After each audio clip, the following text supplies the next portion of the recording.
Seja bem-vindo e bem-vinda ao Articulando, uma iniciativa da Sociedade de Reumatologia do Rio de Janeiro, e nesse podcast discutimos os principais assuntos da especialidade de uma maneira interdisciplinar, trazendo informações e atualizações científicas para médicos e pacientes.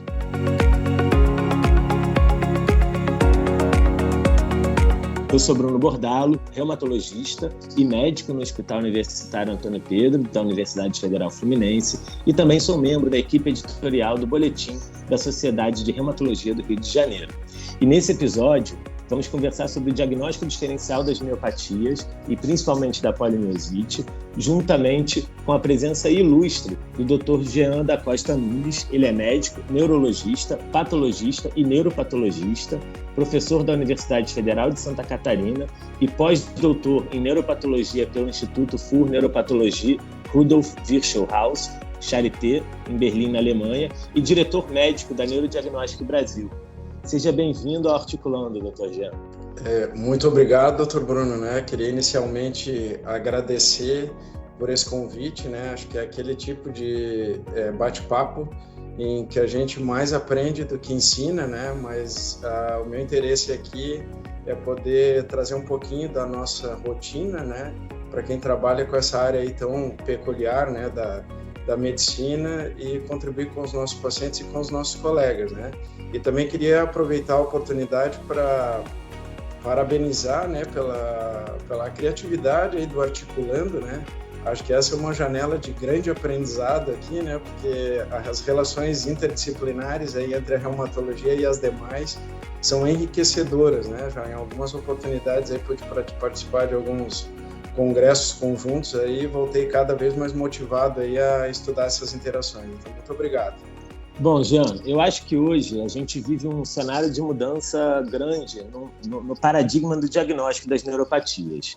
A gente saiu um pouco dentro das miopatias inflamatórias, daquele binômio polimiosite e dermatomiosite, para um cenário um tanto mais complexo, onde a gente poderia dividir as miopatias inflamatórias em 5 grandes grupos. As dermatomiosites falam no plural, porque a gente entende hoje que existem vários fenótipos, A miopatia necrosante imunomediada, a miopatia por corpúsculos de inclusão e as miopatias de overlap, que incluem, segundo alguns autores, a síndrome de sintetase e outras miopatias presentes em outras doenças imunomediadas, como, por exemplo, da esclerose sistêmica, na figura da escleromiosite, ou então a miopatia da doença mista do tecido conjuntivo, e, por fim, a polimiosite. E quando a gente amplia esse leque de diagnósticos diferenciais também para miopatias não inflamatórias, como distrofias, miastenias congênitas, miopatias, que são miopatias metabólicas, que são muitas vezes conduzidas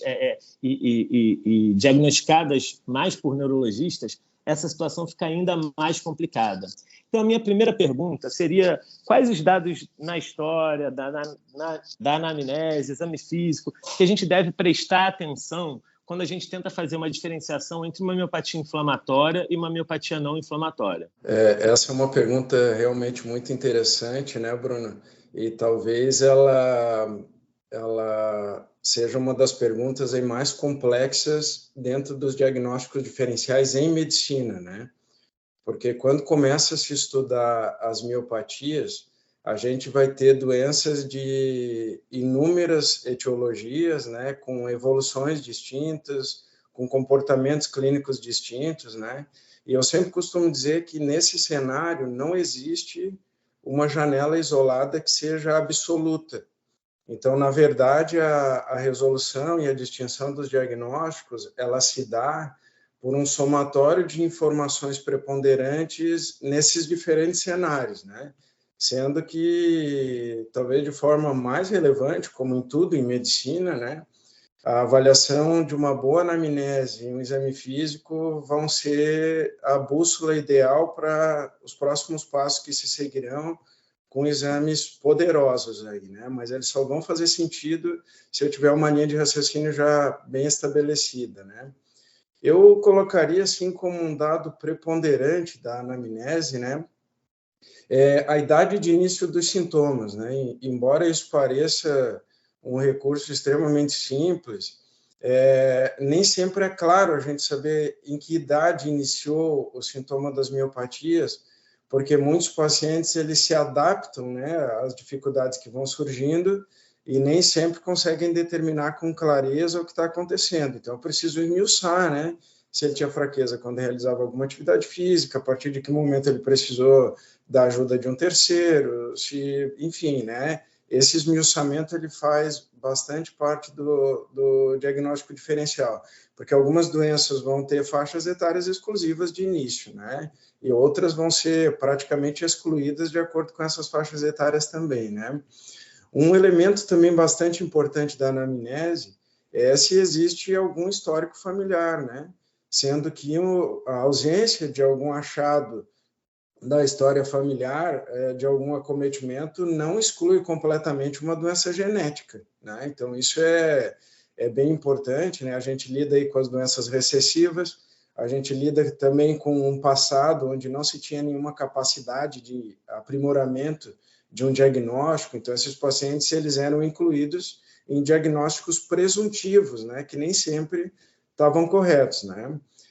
Em relação ao exame físico, né, eu sempre comento que o exame físico reumatológico e neurológico ele é muito detalhado e deve ser assim, né, porque senão a gente vai estar perdendo as principais pistas, né? Começa lá por uma boa ectoscopia e falando de músculo, que é o nosso assunto específico de hoje, né, saber quais são os grupamentos acometidos certamente vai me ajudar muito no diagnóstico diferencial, né?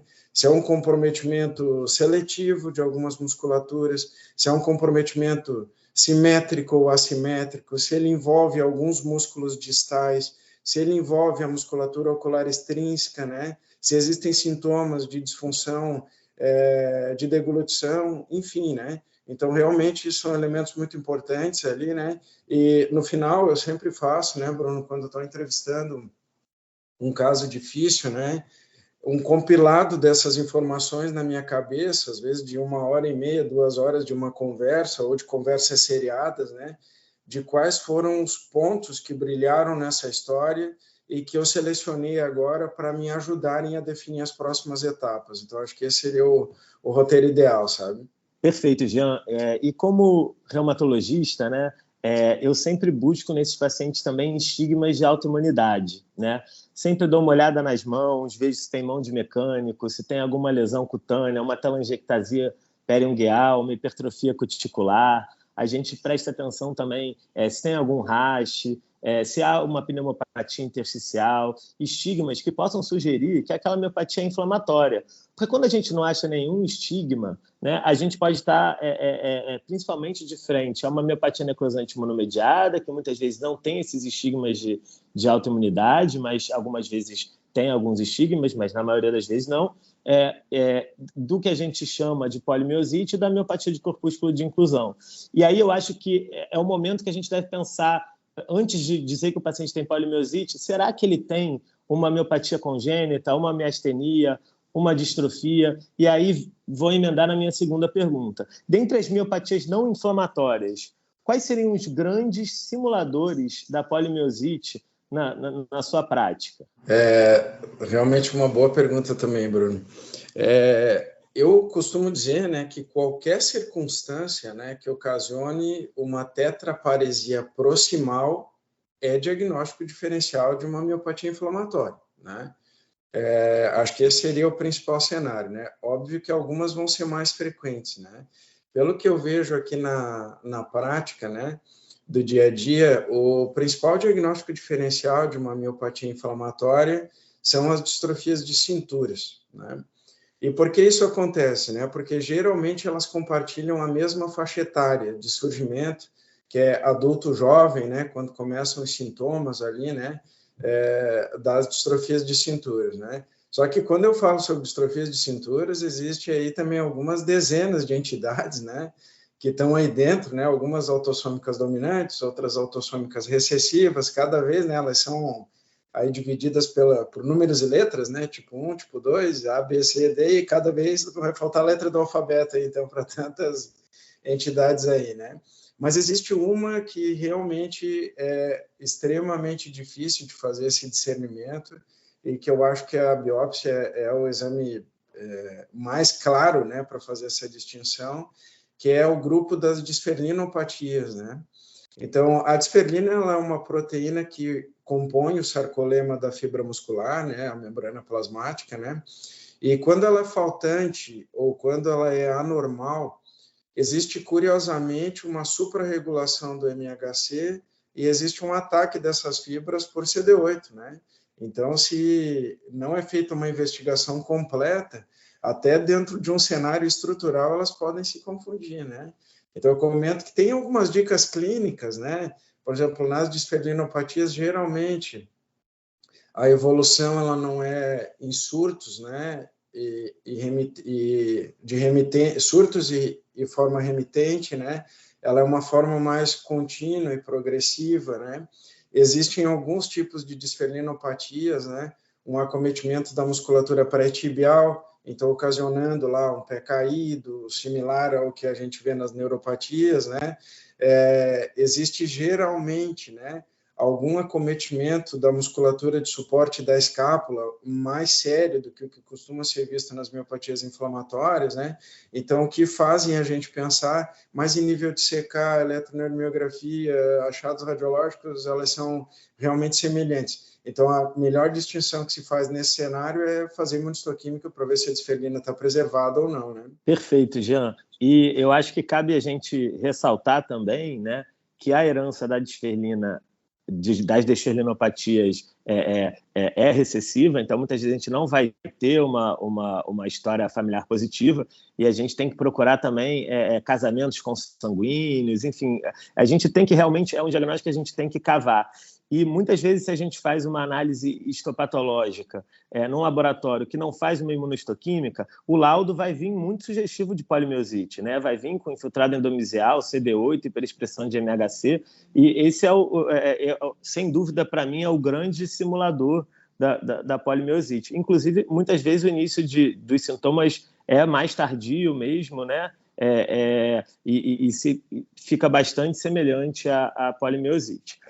E já que a gente falou de imunistoquímica, eu queria te perguntar assim, quais são as técnicas de análise de uma biópsia muscular? O que não pode faltar numa biópsia muscular para a gente considerar como um exame completo?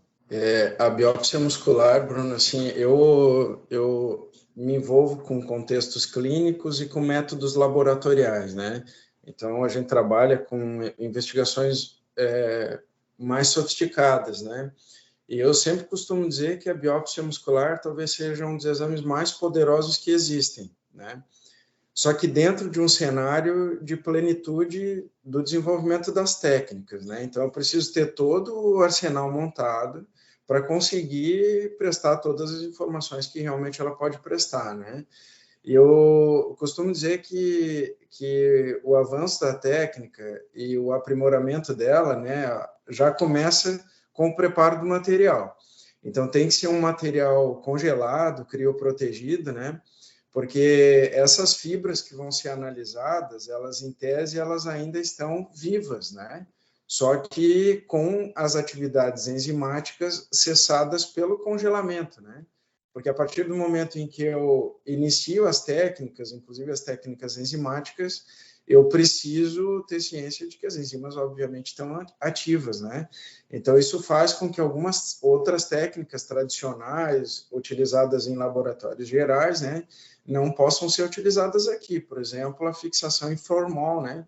A formalina, ela inativa as enzimas. Então, se eu inativo as enzimas, eu perdi a oportunidade de poder dimensioná-las, né? Então, com um preparo bem feito, eu costumo dizer que existem 4 categorias, né, de análises dentro de uma biópsia muscular, né, que são os estudos histoquímicos, né, que aqui estão incluídos lá o tricômico de Gomori, um PAS, né, que serve para ver uma série de estruturas, né, o tricrômico de Masson, eu posso fazer o vermelho Congo e posso fazer também a hematoxilina eosina, que aqui não é uma técnica tão poderosa quanto é na patologia geral, né? Ela é uma técnica adicional.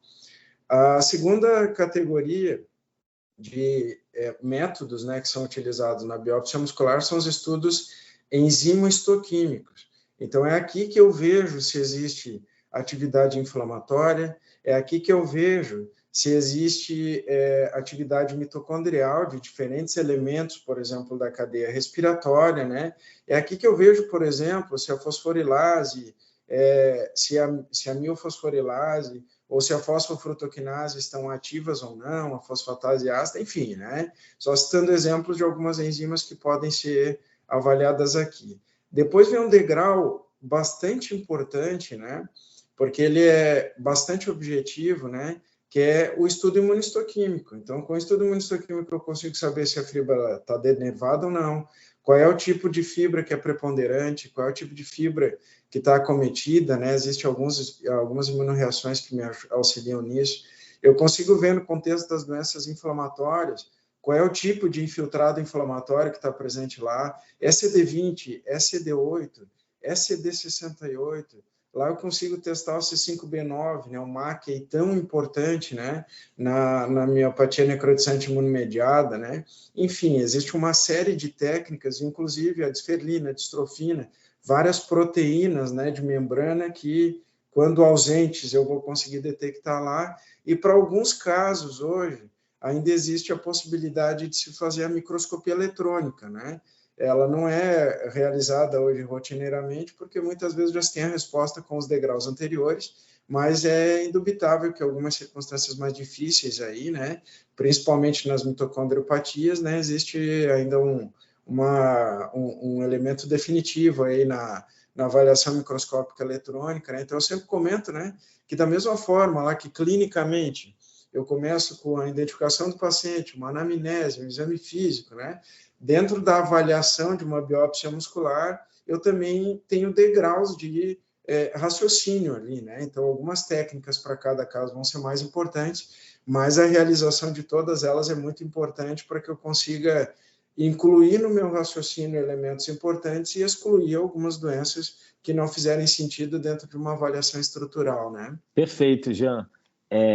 E eu acho que agora a gente podia comentar algumas alterações, né, que dentro dessa análise vão apontar mais para uma miopatia inflamatória ou para uma miopatia não inflamatória, né? A presença maior da hiperexpressão do MHC, por exemplo, como você citou, o depósito sarcolemal de complemento na miopatia necrosante imunomediada, algumas pistas, né? Algumas características que você utilize como pistas dentro da biópsia para sugerir bastante uma etiologia em detrimento da outra. Se você achar que a resposta vai ser muito extensa, pode limitar as miopatias inflamatórias entre elas. Perfeito, grande Bruno. Eu vou, porque é uma riqueza tão grande de detalhes, né, dentro de cada uma dessas entidades, né, mas colocando aí de forma, então, hierarquizada entre as miopatias inflamatórias, né, começando pela IBM, né, que eu acho que é uma das doenças mais ricas aí que eu já estudei, né, de detalhes, porque ela é interessante clinicamente e muito mais interessante ainda estruturalmente, é uma doença curiosa, né? Então, a gente pensa numa IBM quando eu tenho a presença dos vacúolos, que inclusive identificam o nome dela, né? Mas eu preciso lembrar que existem formas de IBM em que os vacúolos ainda não foram formados, né? E que ainda assim é uma IBM, né? E por que isso ocorre, né? Porque a miodegeneração, ela faz um agrupamento de fibras no interior da célula da fibra muscular, né? E os fenômenos que acontecem vão acontecendo consequentemente, né? Então, a gente pensa numa IBM quando eu tenho alterações mitocondriais, quando eu tenho a presença dos vacúolos e quando eu tenho um infiltrado inflamatório, que nesse caso é misto, né? Ele é predominantemente CD8, mas ele pode ter uma miscigenação ali de macrófagos com linfócitos CD8 e CD20, né? O MHC se tornou, a superexpressão do MHC se tornou um elemento importante no diagnóstico diferencial entre elas, porque ele é quase uma identidade de miopatia inflamatória, né? Só que o que muito pouca gente sabe é que o padrão de imunorreatividade também me ajuda no diagnóstico diferencial, né? Então, numa IBM, por exemplo, a imunorreatividade do MHC ela é heterogênea, né? Ela não é homogênea, né? Isso já me ajuda a falar um pouquinho dos achados da dermatomiosite, né?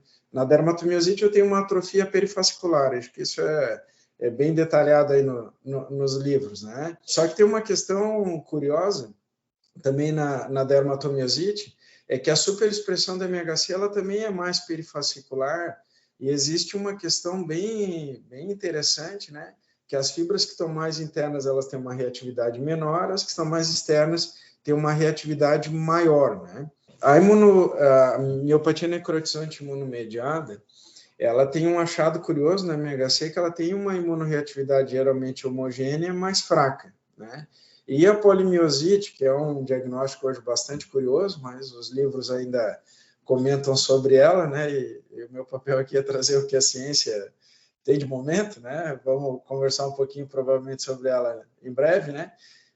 Ela seria uma doença que ocasionaria uma imunorreatividade do MHC intensa e difusa, né? Então, colocando, acho que esses seriam os elementos importantes aí, né, Bruno, para a gente pensar nas diferentes entidades aí, né? Exatamente. E aí, eu acho que a gente já falou bastante das técnicas de análise da biópsia e também dos achados, né, que vão sugerir uma ou outra miopatia inflamatória. Eu queria também falar a importância, né, que você comentasse a importância da escolha do músculo a ser biopsiado, né, e a importância da técnica, né, porque, como você falou, né, muitas dessas análises, principalmente da histoenzimologia, né, elas vão necessitar de uma biópsia bem acondicionada, né? O congelamento com nitrogênio líquido, isopentano, o rápido envio para o laboratório. Muitas vezes é até melhor que essa coleta seja feita em loco, né? E a escolha do local de retirada dessa biópsia é muito importante. Então, eu queria que você comentasse um pouco sobre isso, como é que é feito aí na sua rotina na neurodiagnóstica. A coleta do músculo é um elemento bem importante, né, Bruno? Pelo seguinte motivo, né?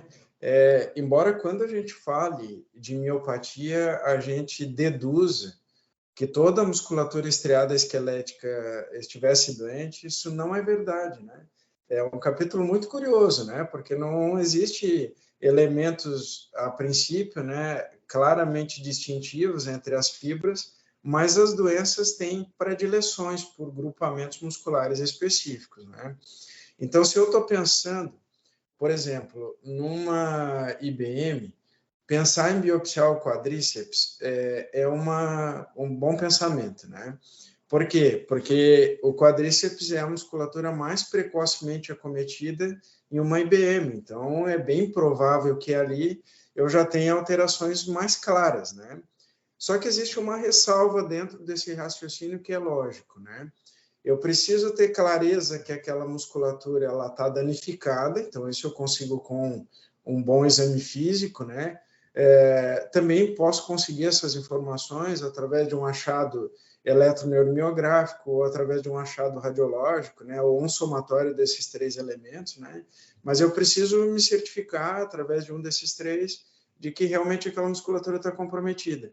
Só que ela não pode estar definitivamente comprometida, porque como o músculo é um tecido que tem baixa capacidade de renovação e quase nenhuma capacidade de renovação, né?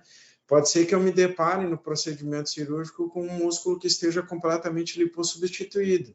E o número de fibras seria muito pequeno, né? Perto do que se precisa para fazer as análises, né? Então, em suma, num roteiro diagnóstico é muito importante eu tentar triar quais seriam os meus principais diagnósticos diferenciais. Dentro daqueles principais diagnósticos diferenciais, pensar em quais seriam as musculaturas para esses diagnósticos diferenciais que seriam mais informativas. Tomar cuidado para eleger uma musculatura que esteja envolvida, mas que não esteja completamente consumida pela doença, né? Com esses critérios, acho que a gente consegue ter a seleção de um bom tecido, tá, Bruno? Bom, agora que já falamos do que não deve faltar na biópsia, né, os cuidados na técnica de obtenção, da preparação desse tecido, eu acho que a gente precisa falar quando a biópsia é imprescindível. Nós sabemos que hoje temos acesso fácil a painéis de autoanticorpos, painéis genéticos para distrofias, miopatias e miastenias congênitas que podem se apresentar com padrão de acometimento de cinturas, simulando uma miopatia inflamatória. Nesse cenário, então, com disponibilidade de testes diagnósticos, quando que a gente deve indicar a biópsia?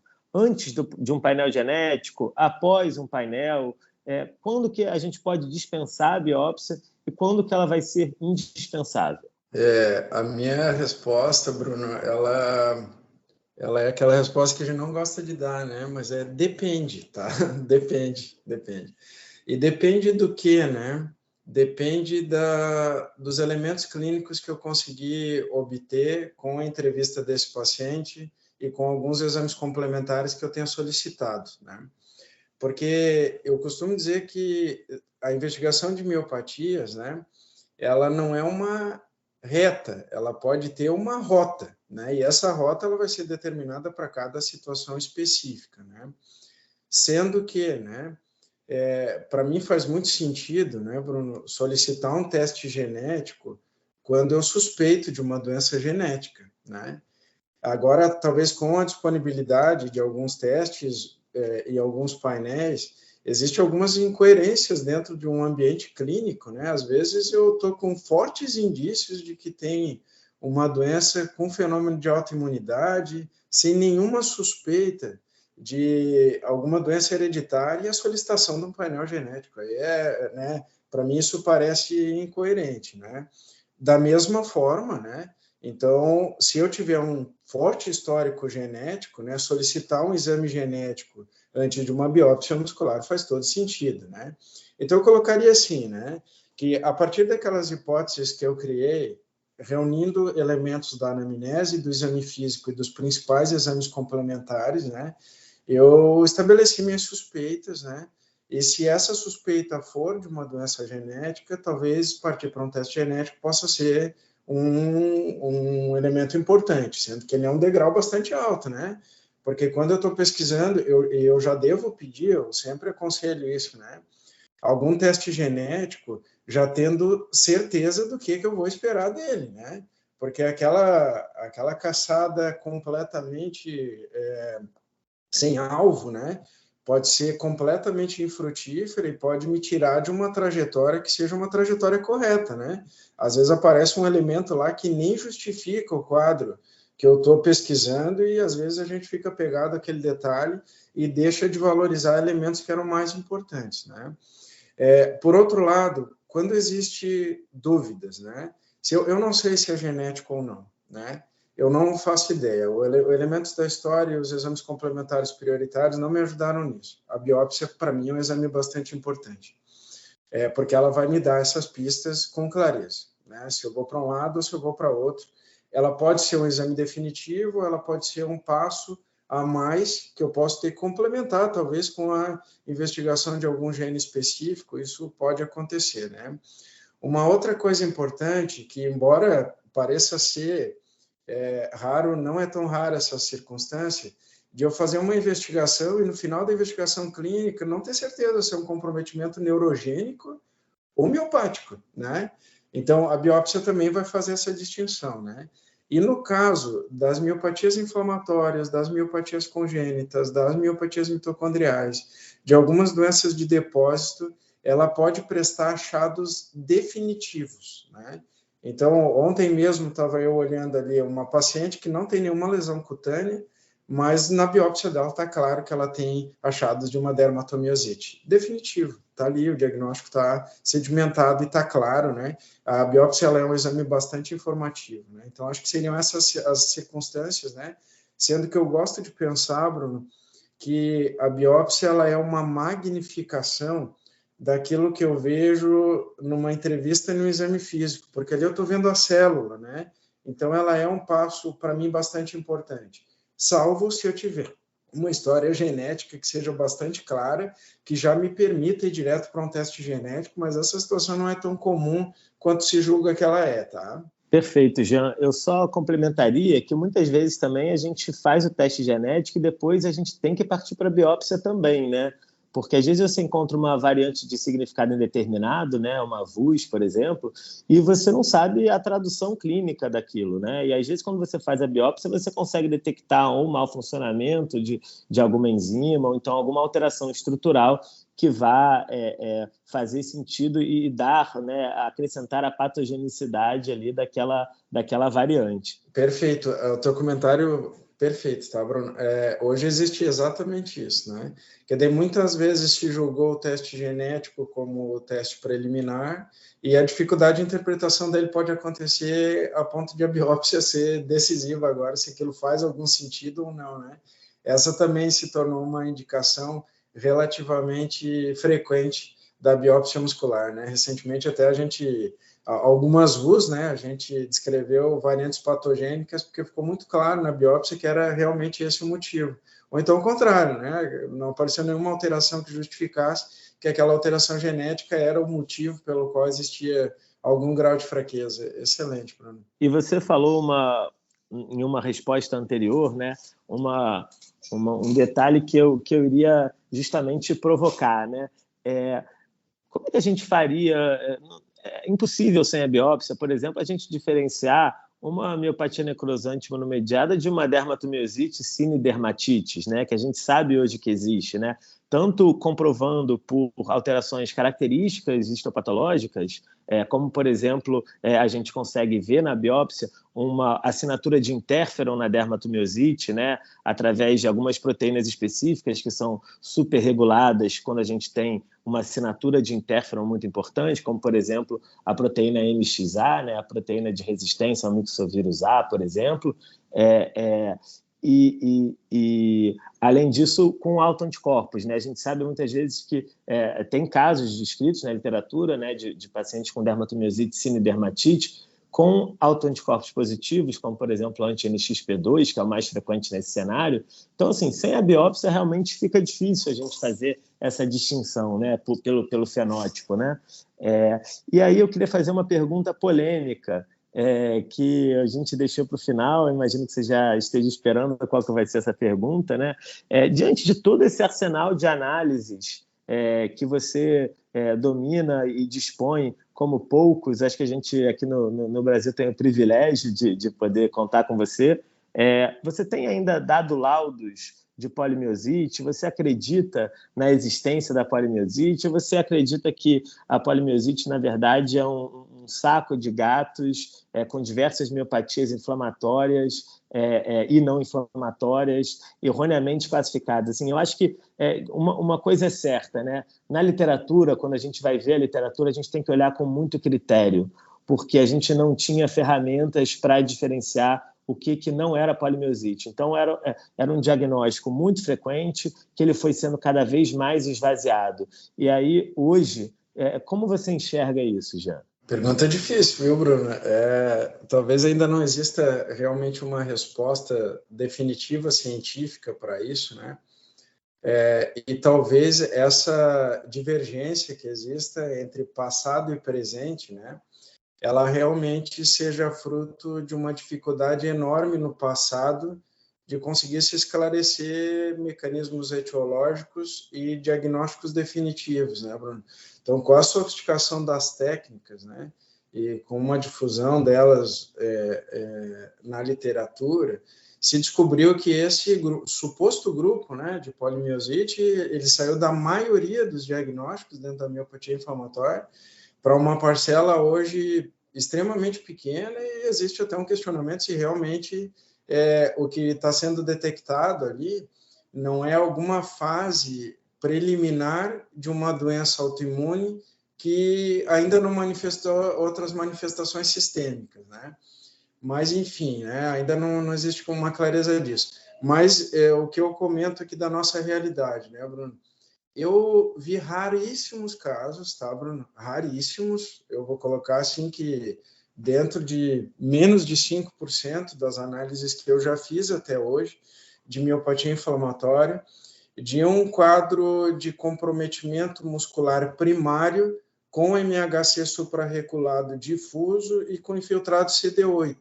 que é a descrição da polimiosite atual. Mas, olha, são raríssimos. Até recentemente nós estivemos juntos, né, lá no Congresso Brasileiro, né, e eu apresentei um caso lá, ainda brinquei que para eu conseguir fotografar e levar aquele caso para a gente discutir os achados da suposta polimiosite, né, que eu tive que ir a fundo nos nossos arquivos aqui de tão raro que é esse tipo de achado, né?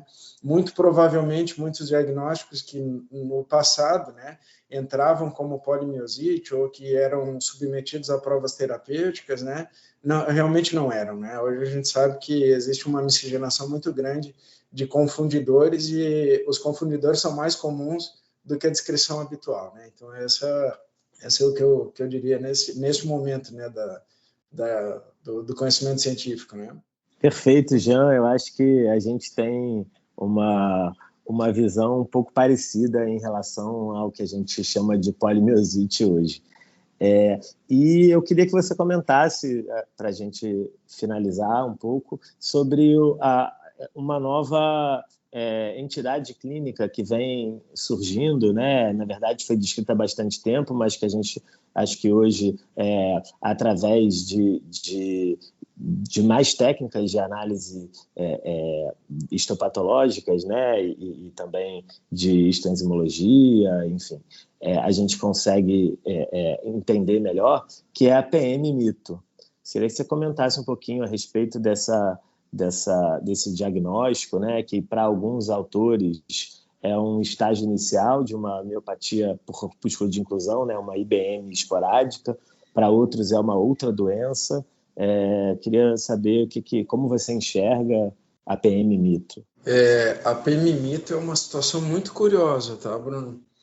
Porque o que eu enxergo lá na PM-mito, né? Eu vejo um infiltrado inflamatório que circunda as fibras musculares associadas a uma superexpressão do MHC, né? Algumas fibras podem até, ou melhor, algum infiltrado inflamatório pode até permear as fibras musculares, né? Só que as enzimas oxidativas da cadeia mitocondrial estão completamente alteradas, né? Então, isso não é o contexto de uma miopatia inflamatória única e exclusivamente com fenômeno de autoimunidade, né? Então, parece existir um elemento miodegenerativo associado, né? E hoje existe uma teoria, né, com a qual eu também concordo, né, de que uma IBM ela não começa claramente com vacúolos, né? E ela tem elementos inflamatórios associados a alterações mitocondriais, associados à miodegeneração, né? Só que algum deles deve começar primeiro, né? E me dá muita impressão, quando vejo casos assim, né, que a gente realmente estaria numa fase mais precoce de uma IBM, né? Pode ser que talvez a evolução daquele próprio caso, né, permita com que os vacúolos se tornem magnificados e daí detectáveis pela microscopia convencional, né?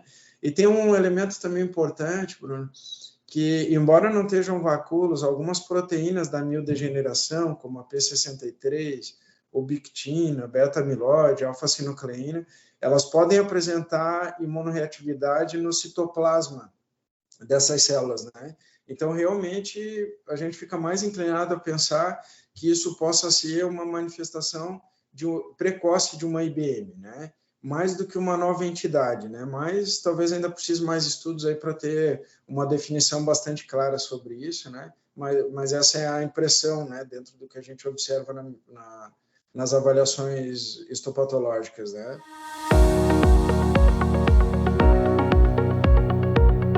Perfeito, Jean. A conversa foi excelente e com certeza nós poderíamos ficar muito mais tempo discutindo esse assunto que é tão importante para a reumatologia, para a neuropatologia e também para os pacientes que muitas vezes acabam recebendo um diagnóstico de polimiosite, sendo submetidos a tratamento imunossupressor, tratamentos com corticoide que muitas vezes agregam muito mais dano do que benefício para o paciente. E então eu faço um convite para todos nós reumatologistas para que revisitemos esses pacientes com diagnóstico de polimiosite para que a gente consiga oferecer sempre o melhor para os nossos pacientes. E com certeza essa conversa com você aqui hoje vai ajudar muita gente. Então eu quero agradecer muito a sua participação aqui no Articulando. Muito obrigado, Bruno, obrigado à Sociedade de Reumatologia do Rio. Me senti honrado com essa conversa, aprendi bastante.